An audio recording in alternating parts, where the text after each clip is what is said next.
AP ముఖ్యమంత్రి Chandrababu Modi KCR Jagan target గా ప్రచారంలో విమర్శలు సంధిస్తున్నారు. తనపై ముగ్గురు కలిసి కుట్ర పన్నారని ఆరోపిస్తున్నారు. వైసీపీకి ఓటు వేస్తే మోదీకి వేసినట్టేనని ప్రజలకు వివరిస్తున్నారు. కష్టకాలంలో ఉన్న ఏపీని ఆదుకోవడానికి మోదీ ఏం చేశారని ప్రజల సాక్షిగా ప్రశ్నిస్తున్నారు. ఒకవైపు తాను చేసిన అభివృద్ధిని ప్రజలకు వివరిస్తూనే మరోవైపు మళ్లీ అవకాశం ఇవ్వాలని కోరుతున్నారు.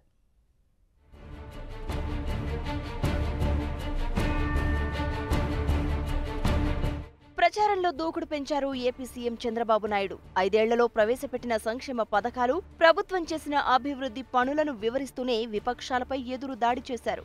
శనివారం చంద్రబాబు గుంటూరు, ప్రకాశం జిల్లాల్లోని పలు అసెంబ్లీ నియోజకవర్గాల్లో ప్రచారం నిర్వహించారు.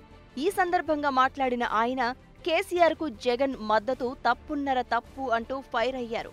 ప్రత్యేక హోదాకు మద్దతు ఇస్తానని జగన్ కు కేసీఆర్ చెవిలో చెప్పారా అని ప్రశ్నించారు. ప్రత్యేక హోదాకు ఒప్పుకున్నారో లేదో కేసీఆర్ చెప్పాలని డిమాండ్ చేశారు.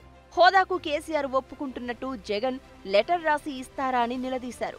లెటర్ రాసి ఇవ్వకపోతే జగన్ ను చిత్తుగా ఓడించాలని ప్రజలకు ఆయన పిలుపునిచ్చారు.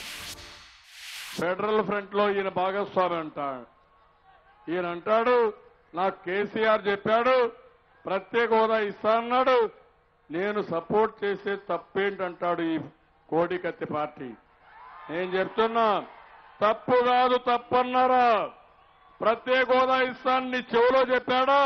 నేను అడుగుతున్నా, కేసీఆర్ జగన్మోహన్ రెడ్డి చెప్తున్నాడు ప్రత్యేక హోదాకు ఒప్పుకున్నామని.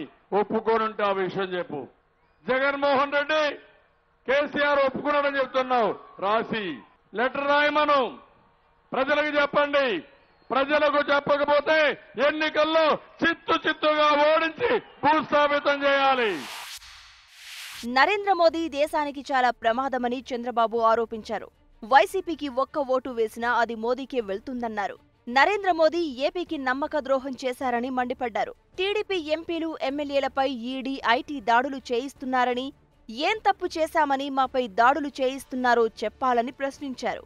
మోదీ ప్రజాస్వామ్యాన్ని అపహాస్యం చేస్తున్నారని ఆరోపించారు. ప్రధానమంత్రి నరేంద్ర మోదీ డిక్టేటర్లా వ్యవహరిస్తున్నారని, ప్రజాస్వామ్యాన్ని ఖూనీ చేస్తున్నారని విమర్శించారు.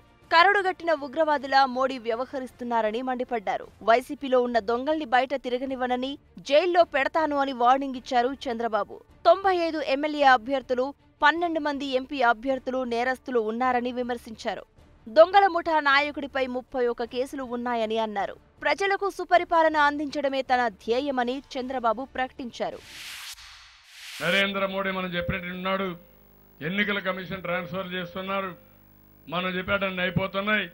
అయినా చంద్రబాబు నాయుడు చూసి అండర్ ఎస్టిమేట్ చేయొద్దంటున్నాడు. నేను చెప్తున్నా, అండర్ ఎస్టిమేట్ కాదు, మీలాంటి దొంగల్ని జైల్లో పెడతాను తప్ప బయట తిరగనియనని మరొక్కసారి మీ అందరికీ హామీ ఇస్తున్నా. 95 మంది ఎమ్మెల్యేల పైన కేసులున్నాయి, 12 మంది ఎంపీల పైన కేసులున్నాయి, 9 మంది పైన సిబిఐ కేసులున్నాయి. వీళ్ళందరూ ఒక ఎత్తైతే వీళ్ళ నాయకుడు, దొంగల ముఠా నాయకుడు జగన్మోహన్ రెడ్డి 31 కేసులు. పోలవరం ప్రాజెక్టు వద్దని తెలంగాణ ప్రభుత్వం తరపున కేసీఆర్ సుప్రీంకోర్టులో కేసు వేశాడని చంద్రబాబు తెలిపారు. తెలంగాణలో ప్రచారానికి వెళ్తే ఆంధ్ర వాళ్లకు ఇక్కడేం పని అంటూ కేసీఆర్ ప్రశ్నించారని, ఇప్పుడు తెలంగాణ వాళ్లకు ఏపీతో పనేంటని చంద్రబాబు ప్రశ్నించారు. 37 సంవత్సరాల పార్టీ తెలంగాణలో ఉంటే మొన్న ఎన్నికలకు పోతే తెలుగుదేశం ఆంధ్ర వాళ్ళకి ఇక్కడేంటి అన్నాడు. నేను అడుగుతున్నా, తెలంగాణ వాళ్ళకి ఎక్కడేం పని అడుగుతున్నా, టీఆర్ఎస్కి ఎక్కడేంటి పని అడుగుతున్నా. పోలవరం వద్దని చాలా స్పష్టంగా ఈ యొక్క కేసీఆర్ చెప్పాడు. గవర్నమెంట్ తరపున రిట్ వేశాడు. ఈ యొక్క రిట్ వేసింది ఎందుకు వేశాడు, ఎందుకు మా మీద పడుతున్నాడు, ఎందుకు ఆయనకి సంబంధం ఏంటి? అలాంటి పార్టీతో ఫెడరల్ ఫ్రంట్ అని నీ డబ్బుల కోసం రాష్ట్రాన్ని నమ్మతావా?